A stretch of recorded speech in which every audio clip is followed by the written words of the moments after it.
Hey, Courtland. Thanks so much for joining. Delighted that you can join us in London on November the 14th. Thank you Um, for having me. oh, you're very welcome. You're very welcome. So you're part of the Douglas Marketing Solutions team. Um, you told me that you're a Canadian, but we'd love to hear a little bit more about your backstory. But first, tell us a little bit about your role within Douglas, who are certainly acknowledged as one of the leading exponents of retail media in the German market. Thank you. I'm currently the team lead for retail media technology and innovation at Douglas Marketing Solutions, but my journey in advertising started in 2016. I began my career in advertising at a startup in esports. It was an ad network with monetization rights to Twitch TV in EMEA. It was a fast-paced environment. I gained a lot of technical expertise very quickly. Early on, we had to migrate our ad server from LiveRail to DoubleClick for publishers because Facebook was phasing out LiveRail at the time. DoubleClick wasn't prepared at all for like such a large volume of live stream video inventory, so we found ourselves in a constant collaboration with Google to iron out all the bugs. And this really taught me a lot about the technical infrastructure of ad serving. So over time, Amazon acquired Twitch, which changed the strategy of the company that I was working at. It moved more into the direction of editorial websites and the open internet. So I was involved in everything from setting up major SSPs to deploying pre-bid. I handled campaigns. I did programmatic media buying. I worked in several social media networks. I was also responsible for implementing a consent management platform when GDPR came into law, and I ran RFPs for DMPs and implemented them with the team. So basically, I did everything that could be done in advertising from like a publisher ad network perspective, hands on, and that really gave me a strong technical foundation for my future role.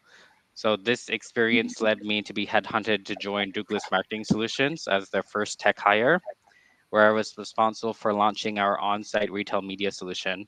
I also navigated a tech switch from our previous sponsored product solution to our current one.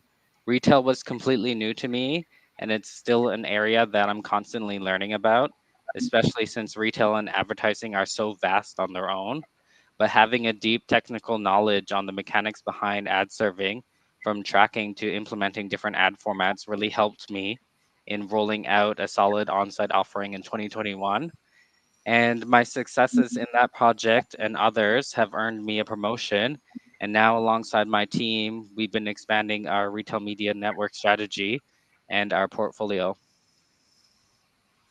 Great, that's really interesting. So you have a very strong technical background that I'm sure is very helpful to you.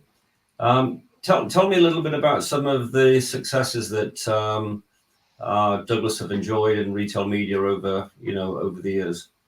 So I would say the four key pillars to having success as a retail media network is one, finding your in.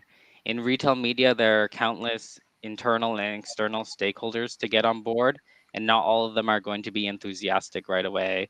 So you have to identify white spots, untapped areas where you can demonstrate the potential of retail media, and that was key to proving our case.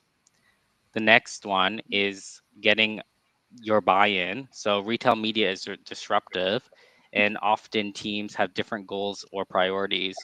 So securing the C-level support was crucial for us because without the backing of the executive committee, it's impossible to scale. Then the next one that was super important was branding. This was one of the biggest things I learned from my boss, Jessica Wegner. Building a strong B2B retail media network brand brings immense value. I've seen many retail media networks fade into obscurity in the minds of advertisers and top talent because they didn't prioritize their marketing. And then the fourth learning I have is to learn retail. It's not just enough to know about advertising when you work in retail media. you need to be able to bridge the gap and speak the language of retail and not work in a complete silo. Yeah, no, that's very good, and I'm sure many folk would echo all of those. So, what about some of the challenges that you're facing? Yeah, there's been quite a few challenges, and they're all fairly complex. So the first one that I have to share is project complexity. So people often talk about going after low-hanging fruits, but in my experience, they don't really exist. I think it's a much better strategy to aim for moonshots to really move the needle and to see success in your retail media network. Next one is, I would say, grocery centricity and thought leadership. Outside of Amazon, when you're looking into any sort of market research or LinkedIn posts around retail media to inspire your strategy and how you position it internally, you often have a lot of insights around grocery.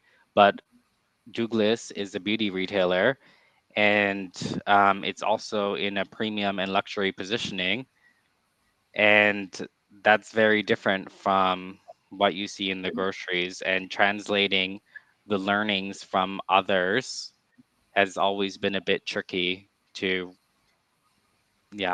understand it in a beauty context. Then the third Cool. one I have, sorry. Mhm. The third one I have is balancing startup and corporate. So retail medias are corporate startups. Having a strong startup mentality is crucial in the early stages, but eventually you need to find that balance and create a plan to transition to more corporate structures. Finding that sweet spot can definitely be a challenge when you go from needing to do what you need to do to get things live to moving to bridging the gap and crossing the chasm of what it means to be a startup to be more integrated into a corporate structure and following the processes that are in place. Yeah, And very then interesting. Mhm. And then finally, the fourth point, internationalization. So retailers in Europe often operate in different markets. Each country has its own language, both literally and figuratively. Standardization is so important to how you roll across each of these different markets, but getting there is really challenging. Can you remind us how many markets Douglas operates in, Courtland? Yeah, Duke, for our retail media offering, we're currently operating in 9 markets, but Douglas Group as a whole is across much of continental Europe. Yeah. Wow. Okay. Cool.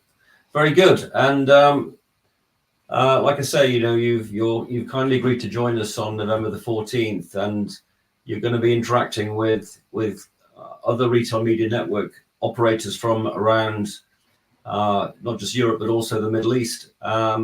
Some leading retailers like Tesco, Ocado. We have Majid Al Futtaim and S Group from Scandinavia, for example.